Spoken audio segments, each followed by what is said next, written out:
Percubaan suara.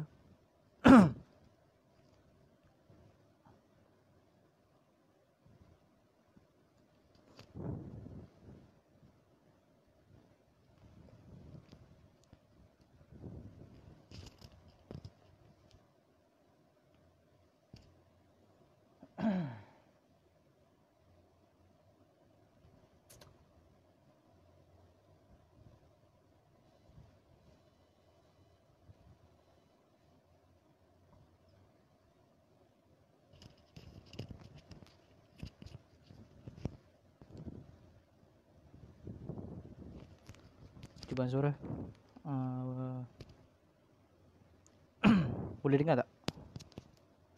Ke slow sangat?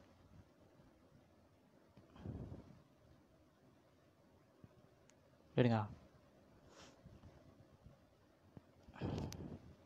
Kita akan mulai sekejap lagi tau. Percubaan suara. Boleh dengar, Benz? Percubaan suara. Jelas tak atau slow?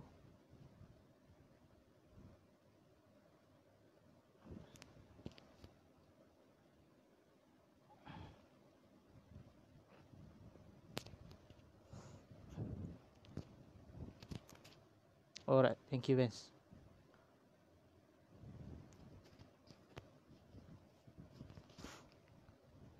Saya rasa saya akan start terus dah.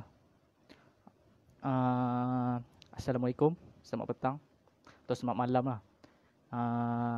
Saya harapkan semua ada dekat rumah lah dan jaga keselamatan masing-masing dan ikut arahan kerajaan buat masa ni. Dan terima kasih kerana sudi melawat kuliah buku pada malam ni. Dan juga kepada saudara Ben Zali, saya ucapkan terima kasih kerana memberi peluang ni lah untuk saya berkongsi sedikit. So sebabkan kita tak buat apa-apa kan, so better mungkin saya cubalah untuk berkongsi sedikit berkaitan Universal Basic Income. So lebih baik saya kenalkan diri saya dulu. Okey, nama Muhammad Azrul Nizam seperti yang tertera. Saya merupakan pelajar di Universiti Melaya tahun kedua, mengambil subjek pengajian Asia Tenggara. So apa yang saya bentang hari ini adalah berdasarkan pembacaan kepada beberapa buku lah dan beberapa kertas kerja dan juga artikel yang diterbitkan oleh tokoh-tokoh yang berkaitan dengan Universal Basic Income. Nanti saya akan tunjukkan rujukan saya sikit. So saya rasa saya akan teruskan kepada pengenalan tajuk saya, iaitu Universal Basic Income, Jalan Kapitalis Menuju Komunisme. So tajuk kecil Jalan Kapitalis Menuju Komunisme bukan saya yang buat. Dia sebenarnya adalah satu tajuk artikel yang ditulis oleh Robert Van der Veen dan Philip Van Parijs. Tajuk asalnya ialah Capitalist Road to Communism. So diorang ni banyak mengkritik lah. Dia kritik kapitalisme dan juga mengkritik komunisme.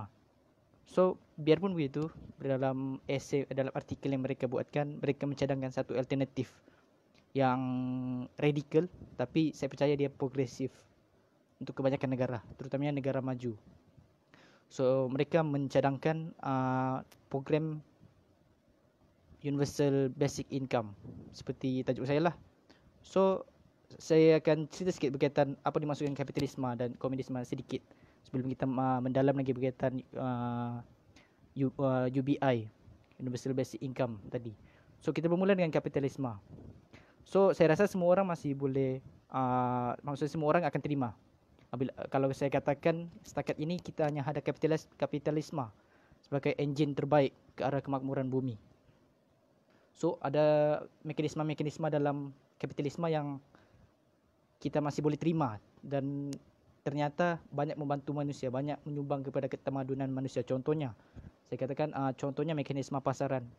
Dia sangat perlulah dalam kita meraihkan kebebasan kita memilih, untuk bersaing dan juga meraihkan kemanusiaan kita. saya lihat pasaran masih memainkan peranan yang besar dalam membentuk tamadun manusia. Dan saya lihat mustahil untuk kita lihat pasaran market, sistem market yang dicadangkan oleh Adam Smith akan hilang dalam tamadun manusia. Dan itu berkaitan market. Yang perkara kedua berkaitan kapitalisme ialah kewujudan kelas pemodal. Dan perkara ini juga kita mahu tidak mahu kita kena terima juga bahawa kelas pemodal masih diperlukan kerana mereka ada motivasi yang tersendiri untuk mencipta. Maksud saya mereka ada motivasi untuk menggali kemakmuran bumi, mencari kekayaan dan juga mengumpulkan harta-harta. Semua itu masih penting untuk kita mencari inovasi contohnya, dan juga membentuk teknologi baru. Semua itu memerlukan kelas pemodal. Dan kita agak sukar untuk kita cakap, untuk kita katakan bahawa pemodal itu tidak perlu buat masa ini, dan juga pada masa yang masa akan datang mungkin mereka akan masih kita perlukan. Dan ternyata itu sangat maksud saya terbuktilah dalam pegangan sejarah kita, kelas pemodal memainkan peranan yang besar kepada manusia. Itu berkaitan kapitalisme. So berkaitan kapitalisme, kita ada satu enjin yang besar, enjin yang berguna, enjin yang efisien, enjin yang cepat, dan juga enjin yang paling baik kita pernah ada buat masa ini. Pun begitu, kita dapat terima juga bahawa kapitalisme dia ada kelemahan. Contohnya dalam produk akhirnya dia membawa kepada alienasi, eksploitasi misalnya, dan juga perang, kolonisasi, inequality dan benda-benda seperti itu. Itu adalah membuktikan bahawa kapitalisme ada enjin yang baik, tapi dia tidak ada matlamat yang baik. Maksudnya matlamat akhir dia, produk akhir dia problematik. So kita teruskan kepada komunisme. Berbeza dengan kapitalisme, kapitalisme mempunyai enjin yang baik tetapi produk yang tidak baik. Komunisme pula mempunyai matlamat akhir yang baik tapi proses dan pelaksanaan yang bermasalah. Contohnya, apa yang dikatakan sebagai Karl Marx dalam dia membayangkan society yang komunis. Dia bayangkan dengan frasa yang sangat terkenal, iaitu from each according to his ability, to each according to his need. So kebanyakan yang memahami Marx dia akan dengar frasa ini berkali-kali. So apa yang kita faham dari frasa ini? From each according to his ability, frasa pertama dia cuba membayangkan masyarakat komunis ialah masyarakat yang pekerjaannya secara voluntary. Itu dimaksudkan from according to his ability. Semua orang bekerja ikut ability dia, mengikut dia punya, dia nak contribute ke tak, dia nak dia ada hasrat untuk menyumbang atau tak. Itu matlamat akhir kepada komunisme, di mana labor is voluntary. Pekerjaan adalah satu benda yang sukarela, tidak ada paksaan. Itu frasa yang pertama. Frasa yang kedua ialah to each according to his need. Bermaksud agihan dalam masyarakat komunisme, dalam utopia komunisme ialah agihan akan diberi ikut keperluan. Semua orang akan dapat apa yang diperlukan. Itu yang pertama. Itu yang kedua lah. So kalau kita gabungkan frasa pertama dan frasa yang kedua, from each according to his ability, to each according to his need, ialah kita boleh, dalam bahasa Melayunya kita boleh cakap seorang itu menyumbang ikut kemampuan dia ikut kemahuan dia, dan dia akan dapat apa yang dia perlukan. Itu utopia komunisme. Tapi kita faham ramai orang kritik komunisme kerana proses dan pelaksananya gagal. Mereka akan tunjukkan Gulag di Rusia, dia akan tunjukkan negara-negara yang jatuh, contohnya di Cuba seperti itu. Dia akan tunjukkan bahawa kita tidak ada proses yang baik, kita tidak ada pelaksanaan, kita tidak ada jalan yang betul lagi setakat ini untuk menuju komunisme, untuk menuju kepada utopia komunisme itu. So di sini berbalik kepada Robert van der Wind, dia tulis buku esei tu. So dia cadangkan kenapa tidak kita gabungkan kapitalisme dan komunisme, dan kita cari satu instrumen yang boleh komplement antara dua ni. Maksudnya kita guna enjin kapitalisme, dalam masa kita sama kita capai komunisme. So benda tu mustahil atau tidak? Bagi Van der ni siapa tadi, Robert van der Wind dan Phyllis van der Bridge, benda tu boleh melalui pendapatan asas sejagat, UBI ataupun Universal Basic Income. Saya akan sebut UBI ataupun UBI lah selepas ini. So maksud UBI ni ialah satu program di mana kerajaan akan beri wang kepada semua rakyat tanpa mengira sama ada orang tu bekerja ataupun tak bekerja. So itu general lah. Dia akan ada banyak form lagi.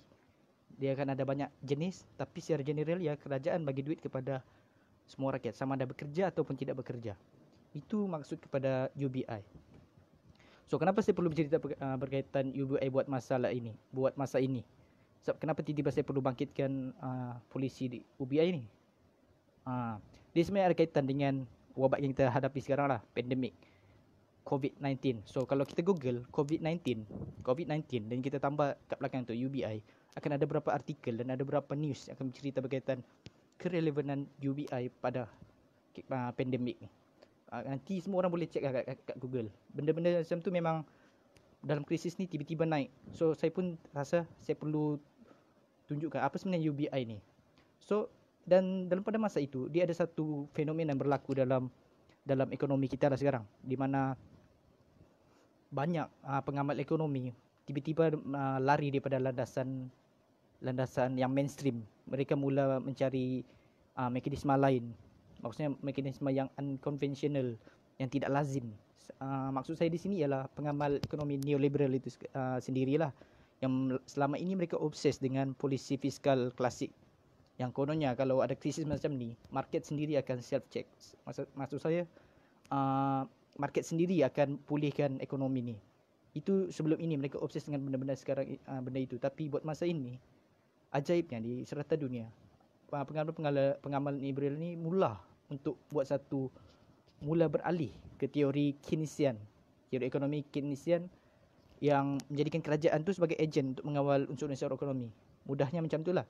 So contohnya diorang meningkatkan perbelanjaan kerajaan, dan diorang fokus untuk buat suntikan fiskal lah di negara-negara masing-masing akibat pandemik ni kan. So contohnya yang mereka lakukan ialah cash in out. So cash in out ni senangnya kerajaan berikan cash kepada rakyat. Seperti yang kita juga dapatlah baru-baru ni yang diisytiharkan oleh Perdana Menteri kita, package prihatin. Seperti itu dia, yang di mana kita diberi pelajar IPT 200, bujang mendapat 800, 600, isi keluarga mendapat 1200. Seperti itu ialah cash in out. Benda-benda itu terjadi di beberapa kerajaan neoliberal di serata dunia. Contohnya di Hong Kong. Hong Kong tengah merancang sebanyak 2.13 bilion Hong Kong dollar. Bersamaan mereka akan berikan kepada setiap ahlinya 10,000 Hong Kong dollar kepada 10,000 Hong Kong dollar tu setiap orang. 10,000 ni bersamaan dengan 5,500 ringgit. Itu di Hong Kong, yang kerajaan yang selama ini pro barat dan pro liberal semua tu. Itu yang pertama, Hong Kong. Yang kedua ialah Australia. Australia dah mula bagi 750 Australia dollar kepada 6.5 bilion penduduk, dan peruntukannya sebanyak 17.6 bilion Australia dollar lah. Itu pun satu juga cash and out berlaku di Australia. Dan kita ada di US, satu pembelanjaan besar juga oleh Donald Trump, yang dari Republican, yang selama ini dia obses dengan tradisi kerajaan kecil terhadap ekonomi, market dan classical fiscal. Tiba-tiba berbelanja besar. Mereka berikan cash kepada dewasa 1,200 US dollar bersamaan dengan 5,000 seorang. 5,000 lebih something untuk seorang, untuk dewasa, dan kanak-kanak sebanyak 500 dollar bersamaan dengan 2,000, hampir 2,000 ringgit kalau ditukarkan kepada ringgit Malaysia. Itu berlaku di US. Maksudnya mereka semua mula beralih kepada satu ekonomi yang baru, di mana cash in out. So keadaan cash in out ni bukanlah seperti universal basic income. Dia bukan cuma dia cash in out, tapi menariknya contohnya di US, Trump bila dia nak buat benda tu, dia akan minta nasihat dengan Andrew Yang. Andrew Yang ialah Demokrat. So Andrew Yang pernah mencadangkan untuk membuat universal basic income. So bila dia nak buat cash in out sebanyak yang untuk pandemik tadi tu, untuk package rancangan, dia meminta nasihat daripada Andrew Yang. So itu menunjukkan bahawa macam mana universal basic income tu mempunyai kerelevanannya, kerana cash dan wang perlu ada di tangan rakyat. Itu perkara fundamental dalam persamaan antara cash in out dan juga universal basic income. So misalnya dalam pandemik macam ni, kita bukannya perlukan duit itu saja untuk merangsang ekonomi, tapi diperlukan juga untuk kita teruskan motivasi kita hidup kita lah. Contohnya esok kita tahu nak makan apa, dan malam ini kita boleh tidur lah, dan esok kita tahu nak bagi makan dengan anak apa-apa. So benda-benda seperti itu yang boleh meneruskan kehidupan saja. Itu idea di sebalik cash in out selain untuk merangsang perbelanjaan. So adakah idea ni baru? So, ada orang cakap, ada orang katakan yang bagi duit free ni ialah tak pernah orang fikir, tak pernah orang gila buat ni benda ni. Siapa nak buat bagi benda free? So ada orang mengatakan benda-benda seperti itu. So hakikatnya idea ni bukan idea baru, dia sudah lama. Saya mulakan daripada John Locke. John Locke dia katakan apa? Dia katakan John Locke ni ialah liberal, tapi dia liberal, dia fikir satu, dia pernah kata yang semua orang perlu ada daging, minuman, pakaian dan api, sama ada bekerja atau tidak. So maksudnya John Locke percaya orang tu kerja atau tak, dia perlu dapat keperluan asas macam tu. Benda-benda yang keperluan perkara itu. Mungkin pada zaman John Locke duit itu tidak ada lagi. So yang benda paling asas yang paling penting ketika itu ialah daging, minuman, pakaian dan api. Tapi buat zaman kita ni, kita hanya perlukan duit je untuk dapat benda-benda seperti itu. So John Locke jauh sebelum moden, dia telah cadangkan satu idea yang orang katakan radikal, tapi idea itu sudah ada lama sudah. Dan seterusnya bukan John Locke saja, Rousseau katakan setiap manusia secara semula jadi mempunyai hak terhadap apa yang diperlukan. So misalnya ikut logik Rousseau, kalau saya perlukan duit, maka itu saya semula jadi ada hak untuk benda itu. Itu ikut logik Rousseau. So misalnya kalau orang miskin perlukan duit, mengikut logik Rousseau, semua orang dia ada hak kepada duit itu. Itu berkaitan Rousseau. Dan kemudian yang ketiga kita ada tokoh Thomas Paine. Thomas Paine katakan secara jelas, setiap kerajaan perlu bagi 10 pound setiap tahun. 10 pound setiap tahun sepanjang hayat kepada setiap orang yang sedang hidup. Ini idea Thomas Paine jauh juga sebelum moden, tapi sudah ada idea radikal seperti itu untuk bagi 10 pound setiap orang. Kenapa Thomas Paine kata macam tu? Sebab Thomas Paine dia sedar bila kita bagi orang duit free macam tu, dia bukan saja ada motivasi untuk hidup, dia ada motivasi untuk besarkan saiz ekonomi dia. Contohnya Thomas Paine kata, dengan bagi 10 pound, seorang tu boleh beli belah kerbau. Bila dia beli kerbau, dia boleh beranakkan kerbau tu, dia ternak seperti itu, dan kerbau tu berguna jugalah untuk pertanian macam tu. Thomas Paine kata bagi 10 pound orang boleh beli tanah macam tu. Zaman dia lah. So dia tahu kalau kita bagi orang duit free tu, benda tu bermotivasi untuk orang terus hidup, untuk mengusahakan diri dia. Itu yang idea ni, biarpun dia sudah macam baru, dia sebenarnya sudah lama dicadangkan oleh tokoh-tokoh sebelum ini, tapi tidak diangkat idea ini. Dan Thomas Paine kata, it's not a charity but a right. Benda tu bukan kita nak ada rumah, tapi dia memang hak dia. Hak dia untuk hidup sama keperluan dengan orang lain. Not a bounty but justice that I'm pleading to. Bukannya ganjaran, tapi ialah keadilan untuk semua, untuk pastikan semua orang tidak jatuh ke garis kemiskinan. Itu yang Thomas Paine cadangkan. Itu pun dia dah lama dah untuk cadangkan idea-idea free ini. So kita teruskan kepada John Stuart Mill. John Stuart Mill pun liberal tapi egalitarian sikit. Dia katakan, in the distribution, a certain minimum is first assigned for the subsistence of every member of the community. Dalam pengagian, a certain minimum perlu diberikan kepada setiap member of community. Perlu dibagi. Itu John Stuart Mill sendiri cakap. Sebelum kita nak mula ekonomi, nak cari keuntungan, nak berdagang, semua orang perlu ada certain minimum untuk mereka boleh basic kepada inilah kehidupan. So itu mungkin tradisi liberal. Thomas Paine, John Locke, Rousseau. Kita terus pada Russell, Bertrand Russell. Russell cakap pula, bila pendidikan sudah habis, maksudnya bila saya contohnya dah habis pendidikan, dah habis belajar di universiti, Russell cakap tidak sesiapa yang terikat untuk bekerja, dan kepada yang memilih untuk bekerja, mereka perlu menerima a bare livelihood. A bare livelihood ni maksudnya ada keperluan asas. Russell sendiri cakap bahawa orang yang habis dia belajar, tak ada siapa-siapa pun yang wajib untuk bekerja. Dan kalau orang yang tak bekerja tu, dia wajib untuk dapat something, keperluan asas, yang dia cakap sebagai a small income sufficient for necessities. Satu jumlah yang kecil tapi cukup untuk keperluan untuk membolehkan lelaki dan perempuan dari pelbagai background untuk meneruskan kemahuan mereka. Ini yang Russell cadangkan. Maksudnya, Russell mencadangkan bila habis ya pendidikan bukan untuk melahirkan pekerja-pekerja kepada industri. Tidak semestinya. Tapi kalau dia contohnya dia nak kerja, dia berhak untuk dapatkan a small income tu yang dikatakan sebagai duit supaya kita boleh beli barang-barang keperluan. Itu yang dikatakan oleh Russell. Dan kemudian kita teruskan kepada tokoh seterusnya iaitu Milton Friedman. Milton Friedman ni kalau geng-geng neoliberal memang kenal lah. Yang ni memang mereka kenal sangat sebab ni boleh dikirakan antara orang kuat dalam neoliberal.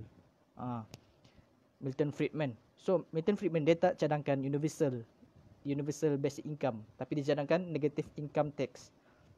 Bezanya UBI dengan yang dicadangkan oleh Milton Friedman. Milton Friedman nak bagi orang miskin sahaja. UBI nak bagi semua orang. So biarpun benda ni beza, tapi dia satu cash in out juga kepada populasi lah. Sebab kalau dia cakap orang miskin, mesti dalam populasi tu orang miskin lagi ramai. So dia lebih kurang saja untuk UBI dan juga negative income tax. So Milton Friedman kata apa? Dia kata sepatutnya dana awam menumpukan untuk menyediakan pendapatan kepada yang miskin. Milton Friedman sendiri cakap dana awam tu sepatutnya kita tumpukan untuk bagi pendapatan kepada yang miskin, bukannya mengagikan dana keluar dengan harapan keadaan itu akan trickle downkan manfaat kepada yang miskin. So Milton Friedman yang kita kenal sebagai neoliberal yang percaya dengan ekonomi trickle down pun sendiri skeptical terhadap trickle down ekonomi. Dia sendiri pun kritikal dengan apa yang dia faham itu, dia anuti itu. Dia kata belum tentu kalau kita bagi dekat luar dengan contoh kita bagi dekat syarikat besar, belum tentu syarikat besar tu dia akan turunkan manfaat dia kepada yang rakyat bawahan. Itu yang Milton Friedman sendiri cakap. Seorang neoliberal juga, tapi dia cadangkan negative income tax yang salah satu bentuk UBI lah. So itu mungkin kita cakap tokoh-tokoh yang lama. Siapa pula tokoh-tokoh contemporary yang menyokong universal basic income? Saya sebutlah satu-satu. Yang antaranya ialah Abhijit Banerjee, Esther Duflo. Abhijit Banerjee dan Esther Duflo ialah pemenang Nobel Memorial Prize in Economic Science untuk tahun lepas. Mereka dua menang. So mereka menang awards tu sebab mereka mengkaji kemiskinan di India. So dalam eksperimen mereka, dalam dorang membaca kemiskinan di India, mereka dapat dua sebab kenapa orang miskin di India. Sebab pertama ialah sebab orang India tidak ada aset. Sebab kedua ialah orang India tidak boleh mencapai kepada pinjaman kredit. Lebih kurang macam tu. So bila diorang perhati benda tu dan diorang akhirnya mencadangkan untuk buat program universal basic income. Sebab bila kita bagi duit, dua masalah tadi tengah terjawab. Bagi duit diorang boleh beli aset, bagi duit diorang tak payah kredit, diorang ada duit sendiri. Benda seperti itu saya sudah boleh angkat seorang daripada kemiskinan. Itu yang dicadangkan oleh Abhijit Banerjee dan Esther Duflo, pemenang Nobel Prize untuk tahun lepas. 10 tahun lepas pemenang anugerah Nobel Memorial Prize in Economic Science 2010. 10 tahun lepas sama juga award yang sama, tapi untuk 10 tahun lepas dimenangi oleh Peter Diamond dan Sir Christopher Pissarrodus. Dua-dua pakar dalam labour market. So bila cakap dalam labour ni mereka faham tentang mobility labour, keluar pengangguran, macam mana struktur labour dan juga frictional employment, semua tu mereka faham. Tapi dalam mereka faham labour tu, rupa-rupanya diorang lebih dekat untuk menjadikan UBI sebagai alternatif sekiranya tidak ada kerja. Sebab mereka percaya pekerjaan akan makin berkurangan di masa hadapan. So untuk menampung impak kehilangan pekerja tu, mereka rasa UBI adalah cara terbaik untuk menyelamatkan kelas pekerja. Itu yang dicadangkan oleh Peter Diamond dan Sir Christopher Pissarrodus pada tahun 2010. Dan seterusnya ialah Noam Chomsky, seorang libertarian sosialis. Dia cakap idea ni ada interesting dan dia cakap tak boleh dinafikan pun. Contohnya di Amerika, dia cakap dalam perlembagaan sendiri cakap setiap warga boleh wajib untuk mendapat hal-hal keperluan asas. Seperti itu, dan dijadikan logik yang sama tu kepada duit, sebab duit pun boleh membawa keperluan asas. Itu pada Noam Chomsky. Dan David Graeber, seorang anarkis.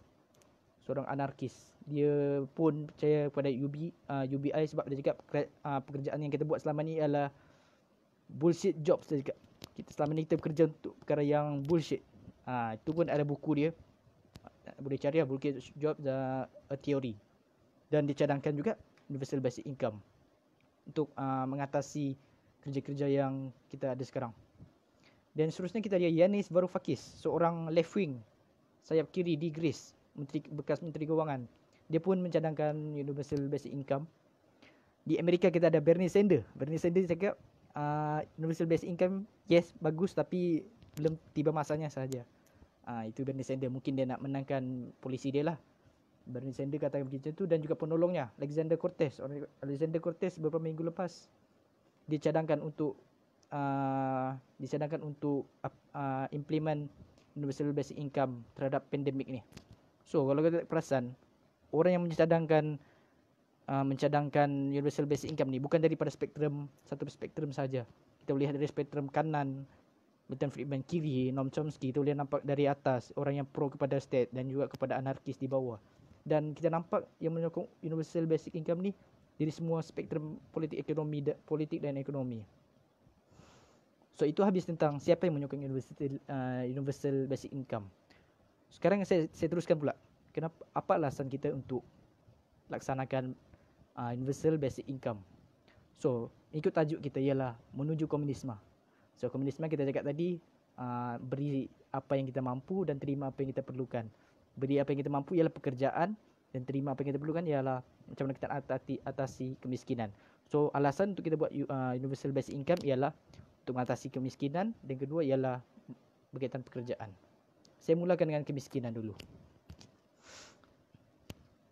Berkaitan kemiskinan, kita ada satu mentaliti yang saya rasa sudah sebati dengan kita. Apabila kita katakan seorang itu boleh lari dari kemiskinan bila dia belajar baik-baik.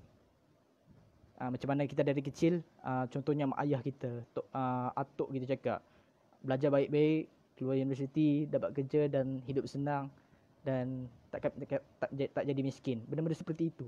Seakan-akan pendidikan adalah satu-satunya cara untuk kita keluar daripada kemiskinan. Tapi hakikatnya pendidikan saja tidak cukup, dan dia terbukti dalam banyak kajian. Sebagai contohnya ada berkaitan money management training. Money management training ialah latihan mengurus wang. So para pengkaji dia kaji benda ni. Ada benda ni berhasil untuk orang miskin? Adakah orang miskin akan keluar dari kemiskinan bila kita ajar dia?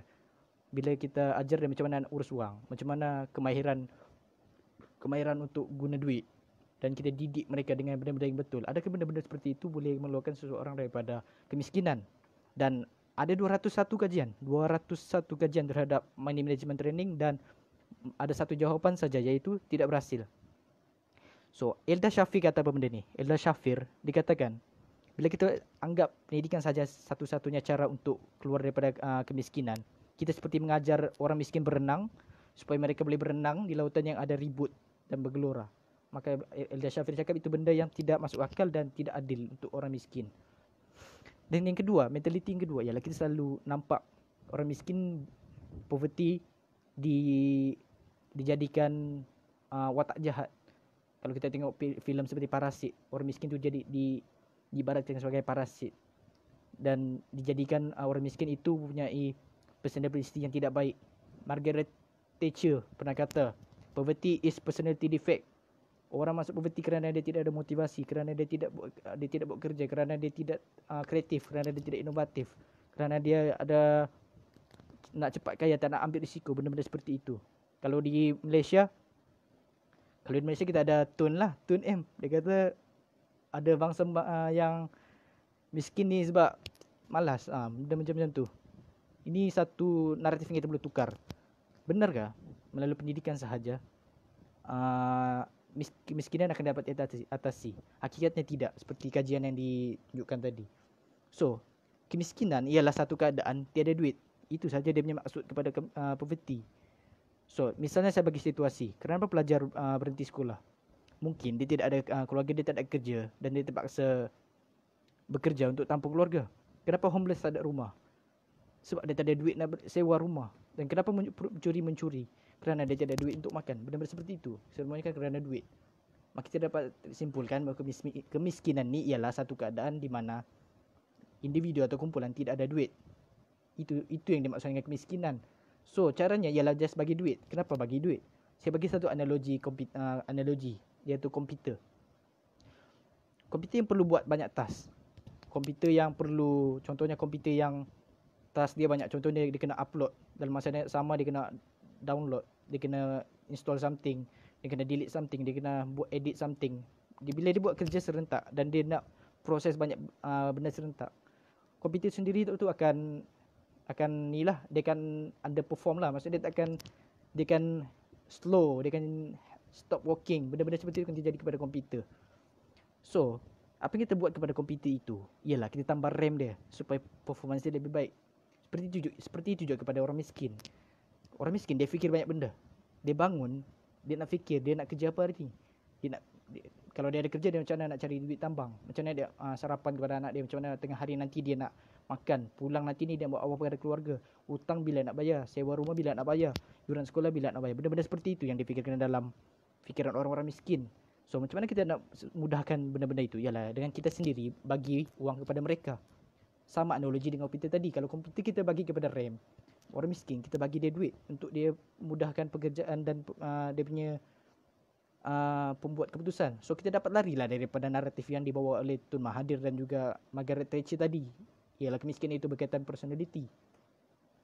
So itu pertama berkaitan kemiskinan. Macam mana universal basic income ni bagi duit kepada semua orang tu boleh membantu orang-orang miskin. Sebab dia, kalau kita bagi duit contohnya, garis kemiskinan, contohlah garis kemiskinan 900 dan kita bagi saja 900, secara automatik orang miskin sudah keluar daripada garis kemiskinan. Benda semudah itu yang selama ini kita cari. Macam mana nak keluarkan orang garis kemiskinan, rupa-rupanya benda semudah itu kita bagi 900 sahaja. Dan selain itu, UBI juga membolehkan orang miskin dapat berfikir dengan lebih wise, rasional, dengan boleh buat keputusan yang betul. Itu keperluannya UBI sebab dia membuka kepada lebih banyak ruang untuk orang miskin nak guna duit itu untuk apa. Dia akan beri motivasi kepada orang miskin. Itu dalam konteks kemiskinan. Alasan pertama kenapa kita perlu UBI. Alasan kedua untuk UBI, Universal Basic Income, ialah berkaitan pekerjaan. So kalau kita bercakap pasal pekerjaan dalam era ni, kita tidak dapat lari daripada Industrial Revolution 4.0. So ada orang kata benda ni adalah satu mitos dan satu temberang. Tapi hakikatnya kalau kita pergi negara-negara maju, contoh kita pergi Amerika, kita pergi industri pertanian, industri kilang-kilang, kita akan nampak truk, lori bergerak hantar barang tapi tidak ada pemandu pun, driverless. Kita tidak perlu pekerja dah untuk menghantar barang tu, semua tu adalah melalui automasi. Dan kita lihat di Walmart, di Amerika, Walmart, mesin membungkus, mesin angkat barang, mesin mengira, semua dilakukan oleh robot. Benda-benda ni boleh tengok di YouTube. Benda ni memang wujud. Dan kalau kita tengok di China, mereka sedang mengusahakan 3D printer. 3D printer ni ialah kita boleh print benda-benda 3D, apa-apa sahaja. Benda-benda sini mengubah masa depan kita. Contohnya 3D printer ni, dia sebenarnya sudah mencapai apa yang Karl Marx inginkan. Karl Marx inginkan production dikawal oleh mass, oleh semua orang. So misalnya kalau 3D printer tu boleh dimiliki oleh semua orang boleh produk apa-apa sahaja. So sudah tercapai pun yang utopia yang diinginkan oleh Marx, kiranya kita embrace, kita raikan teknologi ini. Itu mungkin di negara-negara maju. Kalau kita lihat di Malaysia, kita pergi McD, akan ada satu mesin self-service, di mana kita tidak perlu order pergi ke kaunter, tidak perlu jumpa cashier, kita hanya perlu pergi mesin tu je dan order, scan, pay wave dan bayar. Benda semula itu pekerjaan dah hilang. Bukan di McD saja, kita pergi cinema misalnya di Valley, kita tak perlu dah dengan pekerja-pekerja sebagai itu, kita hanya perlu pergi mesin, automation. Dan kalau kita ikut menurut Datuk Lim Kok Bung, dia ni adalah presiden pengusaha plastik, dia katakan kebanyakan industri plastik di Malaysia sudah menggunakan tangan robot. Bukan tangan manusia, tangan robot kebanyakan. Dan 2015 di bawah Najib, Datuk Seri Najib, sudah ada satu allowance yang dinamakan Automation Capital Allowance untuk menggalakkan automasi di Malaysia. So allowance ni dia nak bagi 200% allowance kepada SME. So ada 88 SME yang dia berdaftar, 38 daripadanya adalah labor intensive industry. Maksudnya industri yang sepatutnya guna pekerja tapi dia dapat allowance automasi dah. daripada kerajaan untuk dia cari mesin-mesin untuk gantikan pekerja. Benda-benda itu terjadi dan hakikatnya produksi kepada hasil production kepada SMB SME itu meningkat sebanyak 200% dan 300% setakat ini kerana menggunakan automation. So, kalau kita lihat sini, satu masalah kita ialah automasi sudah bukan menguasai, di Malaysia mungkin belum menguasai, tapi di kebanyakan negara automation sudah nampak jelas kesannya kepada pekerjaan. Di mana pekerjaan itu tidak perlu sangat minimal untuk manusia. So, kalau kita nak tengok bukti automation, kita jangan tengok berapa ramai yang dibuang kerja. Kita tengok berapa ramai yang tidak diambil kerja. Berapa ramai pelajar yang tidak bekerja. Kita nampak itu adalah satu bukti adanya automation dalam industri. Dalam buku Jebakan Global, The Global Trap, dia meramalkan di masa hadapan hanya 20% saja yang bekerja. 80% pula tidak akan bekerja. Penulis itu meramalkan seperti itu. Dan satu think tank pula dia meramalkan, think tank ni bernama The Rand Corporation, dia meramalkan hanya 2% sahaja manusia yang akan bekerja in the future. Ini menunjukkan pekerjaan dalam kita sekarang dalam transisi yang untuk kehilangan pekerjaan. Tapi dalam naratif yang baik, maksudnya kita perlu menerima benda-benda ini. Kita perlu terima benda-benda seperti ini. Di mana robot, maksudnya automasi, ada mesin yang tolong buat kerja kita. Itu memang kita idamkan pun selama ini. Pun saya akan bincangkan selepas ini bagaimana yang kita utopia para tokoh-tokoh yang kita sebelum ini mereka fikirkan. Dan pada masa hadapan, pekerjaan bukan lagi tugas hakiki kepada manusia. Pun saya akan tunjukkan siapa yang mengatakan seperti itu. Okey, kalau kita ada satu ramalan oleh John Maynard Keynes. Mungkin ramai akan kenal Keynes. Dia meramalkan ketika dia di Madrid pada tahun 1930. 1930 ketika itu Great Depression telah bermula. Dan fascism pun dah start gila dah. Soviet Union mula cari pengaruh dan beberapa tahun sebelum itu Civil War berlaku di Spanyol. Tapi dalam keadaan itu, Keynesian tidak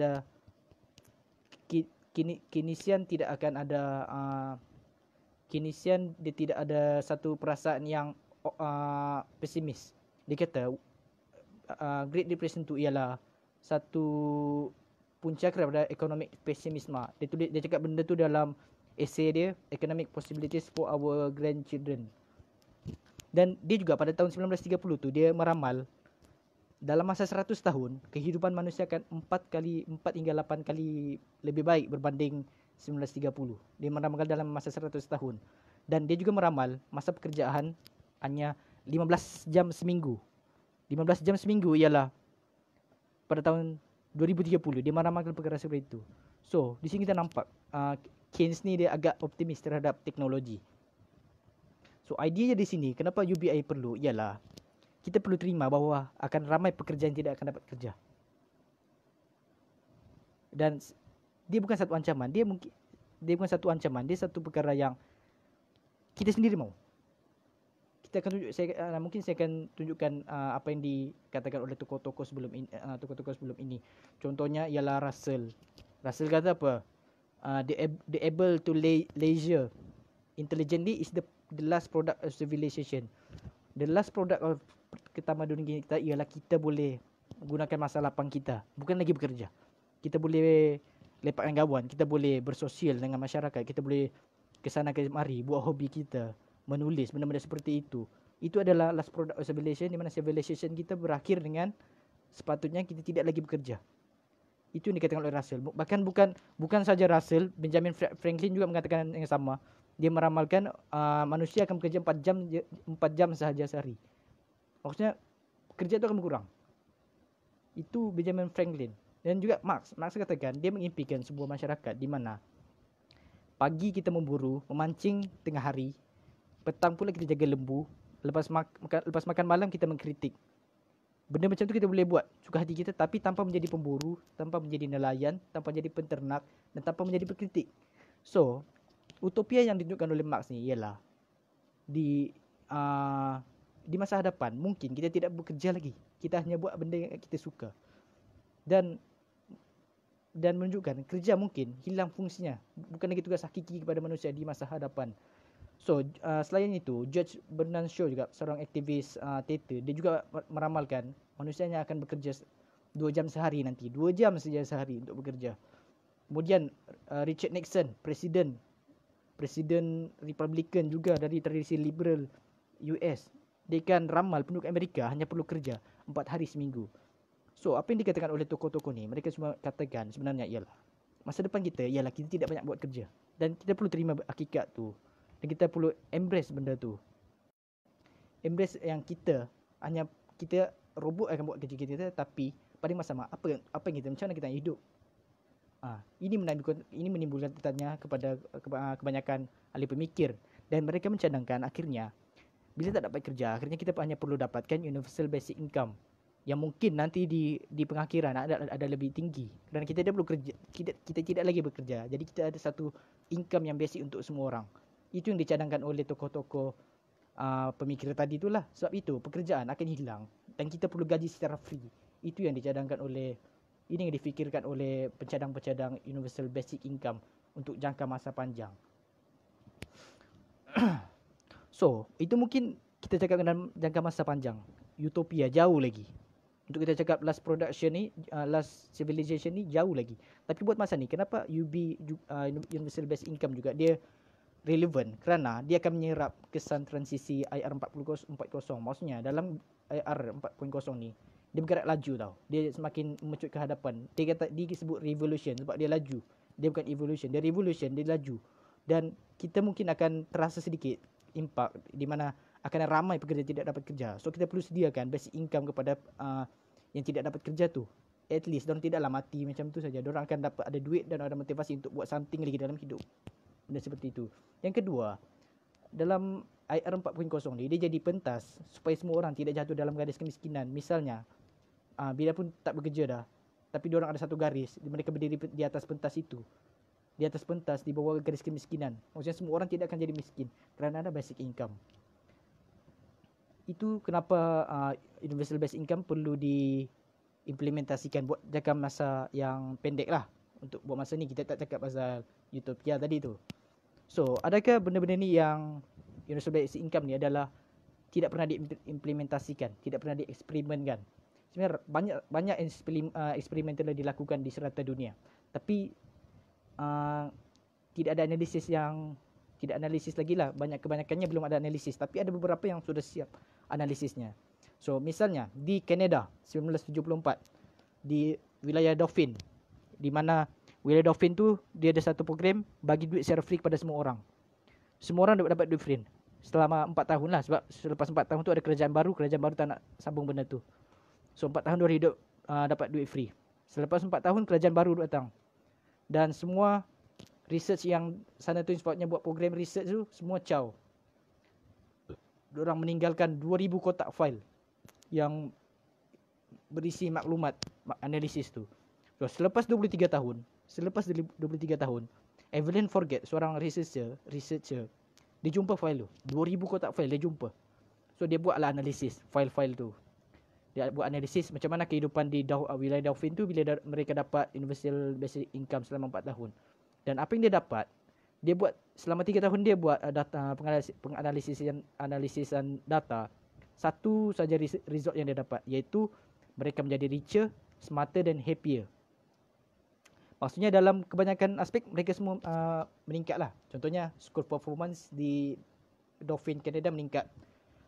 Dana penghospitalan menurun. Maksudnya kita tak perlu pergi hospital selalu sebab kita dah sihat. So ada duit nak makan benda yang sihat-sihat macam itulah. Dan domestic violence berkurang.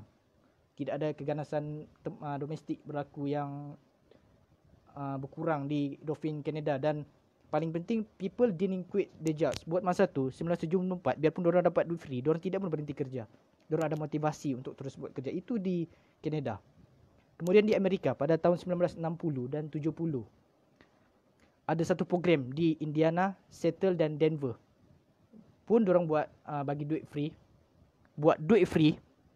Tapi bila diorang buat duit free tu, satu result yang mereka dapat ialah kehadiran sekolah meningkat. Dan tidak ada lagi result selain itu. Maksudnya di sana result yang baik dia ialah semua orang kanak-kanak dan pelajar diorang ada meningkat dari segi kehadiran ke sekolah di Indiana Center dan Denver US. Dan kemudian di salah satu kasino orang asli. So kasino ni dia ada untung. So untung tu dia bagi kepada setiap orang free. Maksudnya semua orang dapat duit free. So apa kajian membaca keadaan itu bila semua orang dapat duit di kasino orang asli di Amerika tu. Mereka dapati yang orang dapat duit free tu, diorang lebih rendah behavior dan emotional disorder. Maksudnya diorang tak bercelaru fikiran, perasaan diorang tak bercelaru. Dan diorang mampu mengimprove relationship antara anak dan juga parents lah.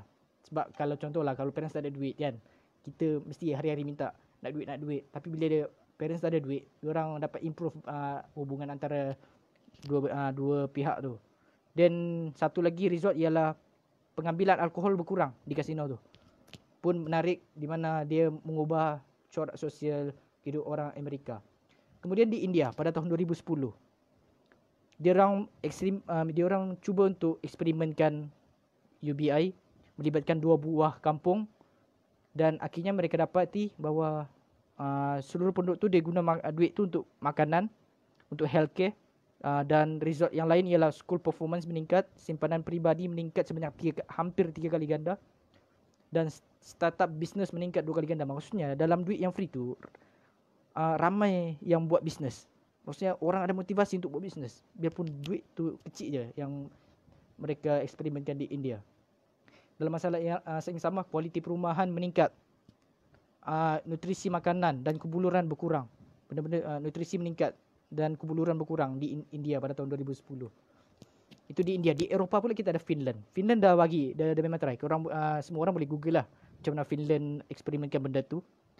Dan result dia ialah mereka jadi lebih happy, mereka jadi gembira, lagi bahagia. Di mana contoh simptom dia stres berkurang, concentration minda orang meningkat, healthcare semakin baik, mereka lebih confident tentang masa hadapan, dan mereka lebih yakin bila orang menghadapi satu isu sosial. Itu terjadi di Finland. Menunjukkan kebanyakan eksperimen dan implementasian universal basic income di serata dunia dia membawa satu result yang sama juga, iaitu positif dan baik. Ini menunjukkan sebenarnya universal basic income ni biarpun belum pernah diimplementasikan secara besar-besaran, yang ini dari makro, tapi dia sebenarnya mengikut yang telah dieksperimenkan, dia membawa banyak kesan baik, dan dia memang khas untuk mengeluarkan orang dari kemiskinan dan untuk kita hadapi IR 4.0. So sebelum saya tutup lah, saya nak kembali kepada tajuk kita, iaitu komunisme dan juga di mana utopia kita berkaitan komunisme dan juga engine kita kapitalisme, di mana kita masih terima kepada market. Kita biarkan penduduk dapat duit dan mereka menggunakan market untuk beli barang, guna sistem pasaran untuk beli barang seperti itu. Dan di mana kita nampak kalau kita boleh terima IR 4.0 tu, kita bawa diri kita, bawa hala tuju manusia tu ke hadapan, iaitu ke arah di mana semua orang tidak perlu buat kerja lagi. Kita ada robot, tapi dalam masa yang sama semua orang ada duit kerana UBI. Itu sebenarnya yang dicadangkan oleh kebanyakan pencadang UBI di dunia ni lah. So secara saya ringkaskan untuk sebelum tutup, UBI ni penting untuk jangka masa pendek kerana dia boleh menjadi instrumen untuk mengatasi kemiskinan secara serta-merta. Means kau bagi duit je dengan ni, diorang sudah keluar daripada garis kemiskinan. Dalam jangka masa panjang pula, UBI dia berfungsi untuk persediaan kita sebagai perubahan struktur pekerjaan. Yang saya maksudkan tadi, pekerjaan akan berkurang. So takkan ada kerja, semua orang takkan kerja, tapi di mana cari duit? Kerajaan bagi duit. Itu yang sebenarnya yang dicadangkan oleh UBI lah untuk University Basic Income. So rujukan saya ialah Basic Income, Radical Proposal for a Free Society and a Sane Economy. Dan kedua ialah Give People Money, How a UBI will end poverty, revolutionize work and remake the world. Dan yang buku paling famous ialah Utopia for Realists, The Case of UBI, Open Borders and 15 Hours Work Week. Itu sajalah untuk ni alasan kenapa kita perlu berbincang berkaitan universal basic income. Seterusnya saya cubalah untuk baca soalan-soalan di sini. Ya, memang buku Anai Lilia. Ya, memang ada rujukan berkaitan cerita Roger Bregman tu, Utopia for Release, dan video-video beliau dalam YouTube pun baik, sangat informatif. Benzali, adakah di Indonesia juga berlaku pemberian cash dan out ini? Dan jika berlaku, kenapa? Saya tidak pasti sebab setakat ini saya tidak pasti. Mungkin sebab saya terlalu fokus kepada UBI, saya tidak terlalu fokus kepada cash and out lah.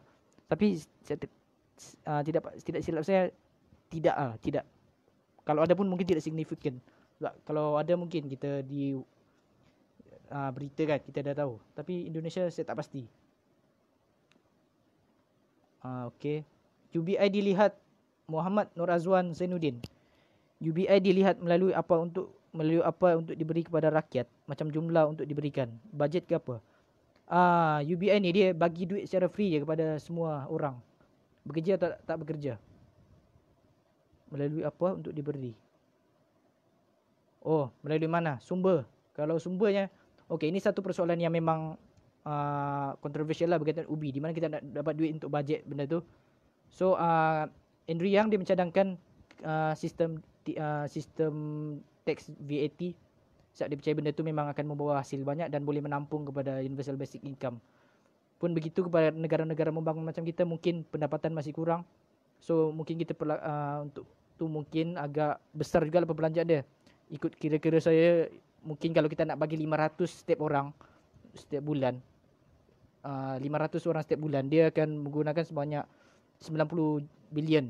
90 bilion ni tinggi lah, 4 kali ganda dengan apa yang dibelanjakan oleh kerajaan baru-baru ini. Maaf jika lagi topik. Apa pandangan saudara tentang BRIM dan BBIM? Adakah itu juga berkaitan dengan UBI? Ya, dia mungkin satu persediaan untuk kepada UBI. Mungkin kita boleh puji kepada Datuk Seri Najib lah, sebab dia memang mungkin ini satu ujian, satu macam persediaan lah. Sebelum kita bagi semua orang secara universal, mungkin kita perlu try sasaran B40. Yang Najib buat ni ialah seperti yang Milton Friedman katakan, iaitu negative income tax, lebih menyasarkan B40 dan M40. Apa kesan UBI kepada labour force productivity? Untuk jaga masa pendek, kajian menunjukkan pekerja lebih bermotivasi untuk jangka masa pendek. Tapi dalam jangka masa panjang, UBI tidak akan terlalu industri revolution keempat, kita tidak akan bergantung kepada human labour dah. Kita akan guna kepada robot, mekanik automation, dan itu sebenarnya membawa kepada production lagi tinggi. Kita sekarang memang berada di satu puncak production yang paling tinggi dalam sejarah manusia lah. Tidakkah Benzali, tidakkah penggunaan robot akan menggantikan pekerja? Ya, sebab tu kita perlukan UBI supaya semua orang ada duit. Jadi pekerja nak kerja apa? Sebab tu kita perlu UBI, sebab pekerja tak kerja. Tapi kalau dia masih ada inisiatif nak buka bisnes pun dibolehkan, sebab seperti yang Karl Marx idamkan, labor is voluntary. Saya nampak pekerja semacam terancam dengan robot. Kita tidak terancam, kita rasa terancam, tapi sebenarnya kita perlu embrace benda ni. Sebab tu kita ketengahkan idea UBI ni. So kita tidak rasa terancam. So biarpun robot bekerja, kita dapat duit, kita tidak akan rasa terancam. Maaf jika soalan bodoh, itu soalan, tak apa. Pendapat saudara, adakah UBI akan kepada pendatang asing dan stateless? Ya, ni satu masalah juga, di mana pendatang asing dan stateless tidak akan dapat. Kecuali mereka dapat citizen lah. Tapi itu jugalah satu pengurusan juga kepada kerajaan, macam mana dia nak pastikan stateless tu macam mana nanti. Adakah UBI akan kepada pendatang asing? Pelarian pun tidak akan dapat mungkin, sebab dia lebih kepada citizen warga negara sebuah negara lah. Yang saya lihat, Amazon dan Alibaba sudah mula akan robot AI untuk mengelaskan parcel-parcel. Kita pernah lihat kes pekerja pos laju membaling parcel yang pernah diviralkan itu. Dan pada Disember 2016, Amazon telah mulakan uji kaji menggunakan drone. Ya, betul. Automation memang sudah berlaku di kebanyakan negara. Dan kalau kita tengok ada drone yang siram pertanian tu, kita tidak perlu manusia lagi untuk pusing satu sawah tu. Dan ada drone lah, itu berlaku di China dan beberapa tempat di dunia. Suara tuan tidak dengar. Rizwan Amza, kenapa para pemimpin tidak apply UBI sebelum ini bagi pandangan saudara? Kenapa tidak pemimpin yang cuba untuk UBI? Kerana satu, benda ni radikal. Dulu idea ni sangat radikal untuk bagi semua orang free. Semua orang free. Kalau kita tak bincangkan, macam benda tu nampak bodoh. Nak bagi duit free kan.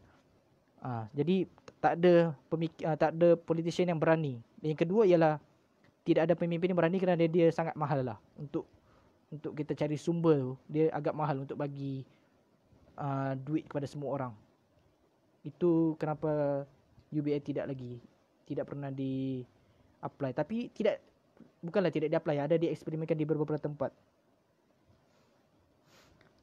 Syamin Afiq, bagaimana hendak menilai mentaliti rakyat? Kita sudah bersedia untuk menerima universal basic income dan terus kekal produktif.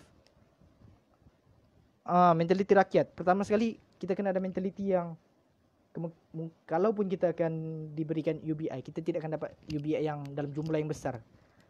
Dan mungkin kalau saya katakan, kalau kita dapat duit free, dia bukan jumlah yang kita boleh hidup dengan duit tu.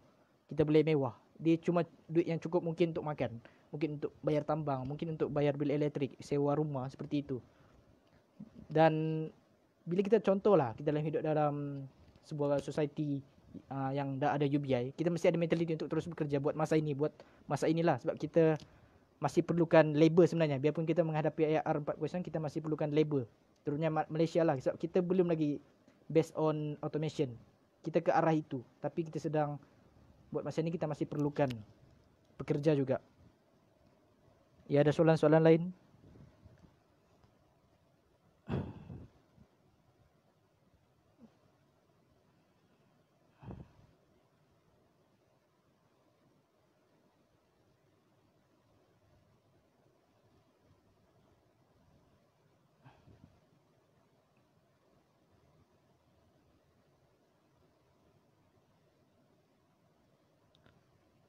Mana soalan yang penting saya nak jawab?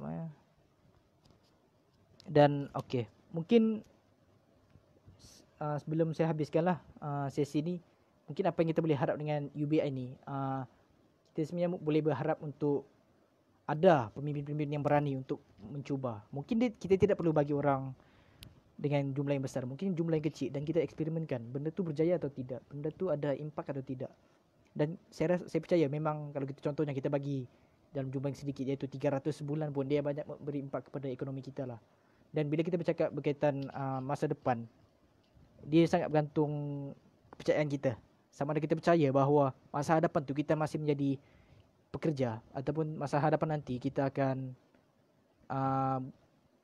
masih jadi hamba kepada pekerjaan.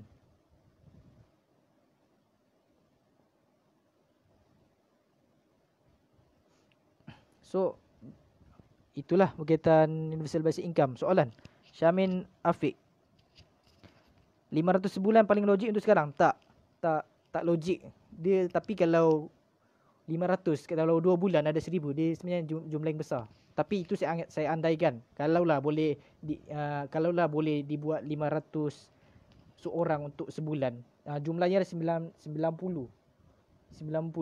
bilion lah peruntukan diperlukan. Jumlah yang amat mahal bagi bajet Malaysia lah.